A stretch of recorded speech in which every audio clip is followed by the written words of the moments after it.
¿Qué es la escuela neoclásica? Es una teoría de acción que se define como microeconomía, la cual investiga la economía pura y analiza la asignación de los recursos escasos, pero no su distribución, a través de la optimización. En la década de 1870 se produjo una ruptura en la línea del análisis económico. Los economistas neoclásicos explicaron el valor de los bienes en función de la última unidad consumida. A este cambio teórico se le llama revolución marginalista y este fue el punto de partida del pensamiento neoclásico. Tres grandes economistas inician esta corriente: Karl Menger, de la Escuela Austriaca de Viena; Leon Warras, de la Escuela Francesa de Lausana; y William Gibbons, de la Escuela Inglesa de Cambridge. Sus aportaciones incluyen los conceptos de coste de oportunidad, coste y utilidad marginal y equilibrio general, que son el cuerpo principal de los manuales de economía. Son las conductas de los productores y consumidores tratando de maximizar sus beneficios y utilidades lo que produce el equilibrio general. La doctrina neoclásica es de forma implícita. Los defensores de esta doctrina prefieren que operen los mercados competitivos a que haya intervención pública. Los neoclásicos no les preocupa la causa de la riqueza, explican que la desigualdad, distribución de la riqueza y los ingresos se deben a los distintos grados de inteligencia, talento, energía y ambición de las personas y su éxito se debe a sus características individuales. Entre los aportes teóricos, a partir de la década de 1870, los economistas neoclásicos como William Stanley Gibbons en Gran Bretaña, Leon Warras en Suiza y Karl Menger en Austria, abandonaron las limitaciones de la oferta para centrarse en la interpretación de las preferencias de los consumidores en términos psicológicos. Los neoclásicos explicaban la formación de los precios, no en función de la cantidad de trabajo necesaria para producir los bienes, como en las teorías de Ricardo y de Marx, sino en función de la intensidad de la preferencia de los consumidores en obtener una unidad adicional de un determinado producto. El economista británico Alfred Marshall, en su obra maestra Principios de Economía de 1890, explica la demanda a partir del principio de utilidad marginal y la oferta a partir del coste marginal, coste de producir la última unidad.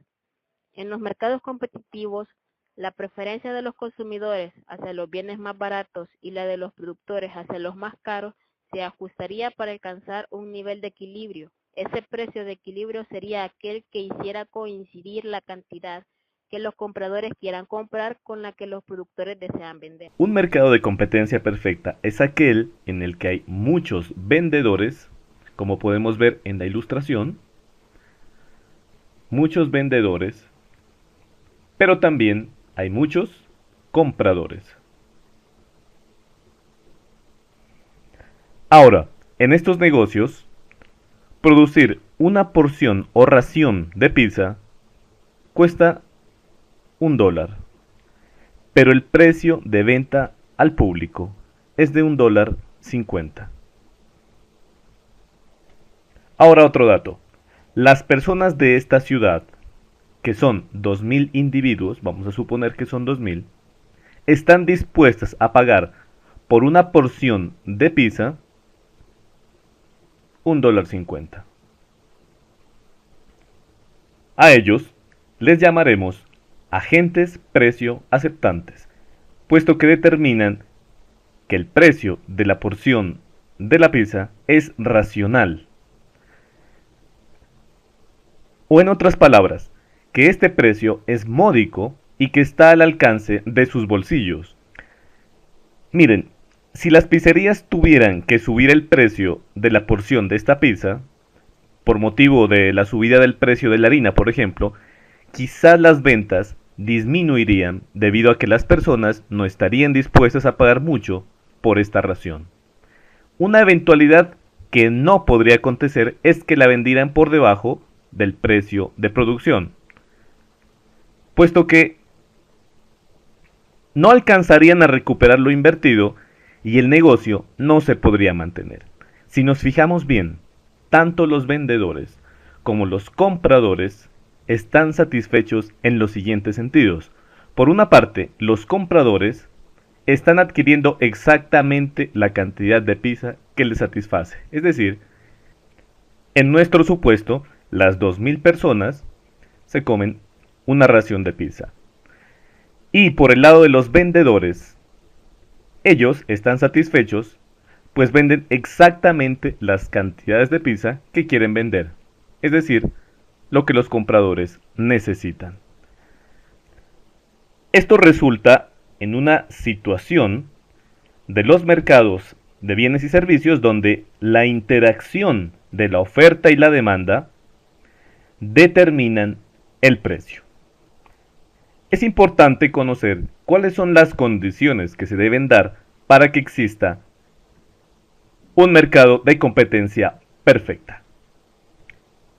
Como ya lo hemos dicho, debe existir un buen número de compradores y vendedores, así ninguno podría ejercer una influencia apreciable sobre los precios. En este caso, se dice que los agentes son precio aceptantes, como ya lo dijimos anteriormente. Precio aceptantes. Segunda condición. Las empresas venden un producto homogéneo. La homogeneidad del producto supone que no existen diferencias entre el producto que vende un oferente, es decir, una empresa, y el que venden las demás empresas. Tercera condición. Los compradores y los vendedores tienen información completa y gratuita. Es decir, los compradores disponen de la misma información sobre los precios y las cantidades ofertadas de los bienes por los vendedores. Y la cuarta condición es que no existen barreras de entrada o salida al mercado. En nuestro ejemplo, si una empresa está produciendo pizza y no obtiene beneficios, abandonará esta actividad y comenzará a producir otros bienes que generen beneficios, y también al contrario. Cualquier empresa podría acceder al mercado atraída por la existencia de altos beneficios.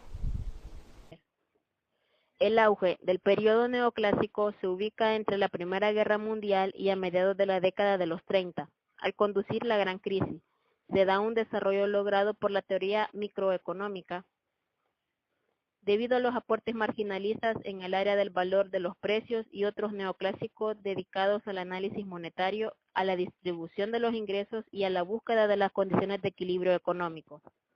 Entre los grandes pensadores o representantes neoclásicos se encuentran León Walras, 1834 a 1910, francés, hijo de un profesor de filosofía del Colegio Real de Caen, también interesado en la economía, aporta la aplicación de las matemáticas a la economía, demostrando que es posible usarlas en la teoría económica porque es un método útil de razonamiento ordenado y secuencial.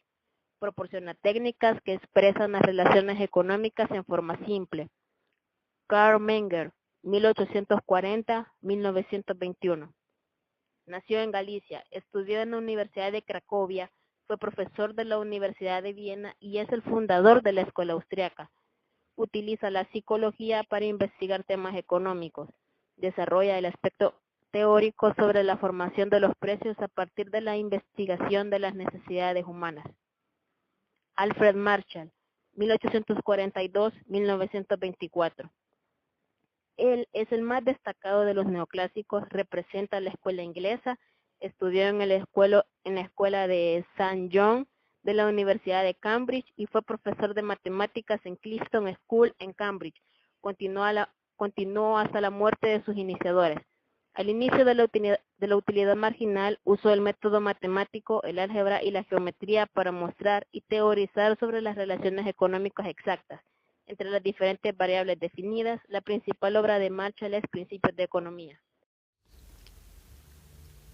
Uno de los principales representantes de la escuela neoclásica tradicional fue William Stanley Jevons. Nació en Liverpool y él se interesó por la economía política y los estudios de carácter social. A comienzos de la década de 1870, simultáneamente a otros trabajos de Walras y Menger, publica una síntesis de las teorías del consumo, del intercambio y de la distribución, apuntando así las bases para la revolución marginalista que le siguió. Considera que la utilidad solo puede ser medida en términos ordinales y que la utilidad proporcionada por un bien es inversamente proporcional a la cantidad de ese bien previamente poseída. Establece claramente la diferencia entre utilidad total y lo que llamó grado final de utilidad, que después recibió el nombre de utilidad marginal. Afirmó que el valor del trabajo debe determinarse a partir del valor del producto y no el valor del producto a partir del valor del trabajo, contradiciendo así la teoría clásica de la tradición ricardiana y marxista.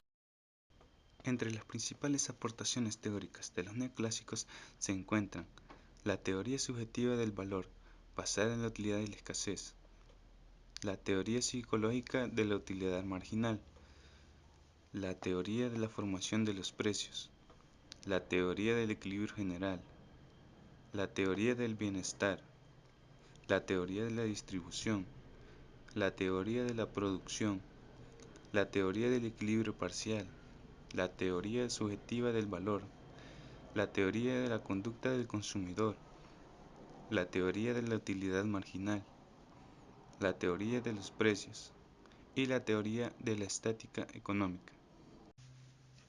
La teoría del valor, basada en la utilidad y escasez, describe que el origen o la fuente del valor de las cosas no se encuentra en ellas, sino en la persona que en un determinado momento debe juzgar la relevancia de la misma para él o ella. Por ejemplo, cuando alguien camina en el desierto o navegando en alta mar, el agua potable, además de útil, se vuelve escasa. Por lo tanto, un litro de ella resulta muy valioso en esas circunstancias. La teoría de la formación de precios describe la interacción en un mercado de un determinado bien entre los consumidores y los productores en relación con el precio y las ventas de dicho bien. Asimismo, en un mercado libre y competitivo, el precio se establecerá en función de la solicitud de los consumidores y la cantidad provista por los productores, generando un punto de equilibrio en el cual los consumidores estarán dispuestos a adquirir todo lo que le ofrezcan los productores al precio marcado por un dicho punto. Cuanto mayor es el precio de un bien, menor es la cantidad demandada, y cuanto menor es el precio de un bien, mayor es la cantidad demandada. Por ejemplo, cuando alguien compra pantalones para revender, si el proveedor disminuye los precios de costos, ya sea por motivos individuales, entonces el dueño del comercio, o sea, el revendedor, compra más pantalones para mejorar sus ventas. Otro ejemplo sería, si por motivos de sequía la producción agrícola disminuye, el precio de los productos aumenta debido a que se produce la escasez, pero también disminuye la demanda ya que el precio es demasiado alto. En conclusión, la oferta y la demanda hacen variar el precio del bien. Si el precio de un bien está demasiado bajo y los consumidores demandan más de lo que los productores pueden poner en el mercado, se produce una situación de escasez y por lo tanto los consumidores estarán dispuestos a pagar mucho dinero. La teoría de la conducta del consumidor dice que el hombre siempre tratará de comprar el producto que más utilidad le dé en función del precio que pagará por él. En otras palabras, el hombre siempre tratará de maximizar la relación costo-beneficio en cada actividad de su vida. El consumidor neoclásico gasta su dinero de tal forma que alcanza el máximo de satisfacción posible. Para decidir, él utiliza su racionalidad, es decir, su información. Esta teoría trata sobre la elección racional con los siguientes postulados. El consumidor tiene un conocimiento completo de sus necesidades y de los medios disponibles para satisfacerlas. El comportamiento de una compra del consumidor está orientado hacia la maximización de su utilidad. El comportamiento del consumidor es un comportamiento de elección racional. La elección del consumidor es independiente del medio y del entorno en que ésta se realiza. El consumidor obtiene su satisfacción del producto en sí mismo y no de los atributos que posee. La teoría de mercado dice que, a medida que el precio de un bien se eleva, la cantidad demandada de dicho bien se produce, y se aumenta si el precio se reduce. Por ello, la curva de demanda es descendente, como la curva de oferta es ascendente porque a mayores precios se aumenta la cantidad ofrecida. El cruce de las dos curvas establece el punto de equilibrio. En dicho punto, el productor genera la cantidad de producto que maximiza su ganancia y el consumidor demanda los bienes que maximizan su utilidad. La teoría de la utilidad marginal supone que entre más unidades haya de un producto, menor es la utilidad que le otorga, y entre menos unidades disponibles hayan, mayor es la utilidad otorgada por el consumidor. En otras palabras, cuando un producto es abundante, su utilidad marginal es baja, pero al contrario, cuando un producto es escaso, la utilidad marginal es mayor. Por ejemplo, el agua en los países tropicales es de bajo precio. En cambio, en el Medio Oriente, que es una zona donde existe gran escasez, el precio del agua es elevado y vemos que se trata del mismo bien, pero valorado de diferente forma por los consumidores según la disponibilidad de este recurso. Entre otras aportaciones de los neoclásicos están el empleo de gráficas para representar la oferta y la demanda, desarrollan el concepto de elasticidad, manejan las curvas de indiferencia e introducen el análisis matemático para llegar a formar la econometría. Entre las críticas a la escuela neoclásica tradicional, se puede mencionar que su análisis suele ser exclusivamente estético, es decir, que no tienen en cuenta el elemento tiempo. Sus modelos tienden a observar una situación inicial y una final, mejor conocido como equilibrio, junto con elementos que impulsan el cambio de una situación a la otra, pero no tienen en cuenta que el equilibrio no se alcanza inmediatamente, que el mismo puede ser inestable, o bien que debido a situaciones relacionadas con la dinámica, el mismo puede que nunca se alcance.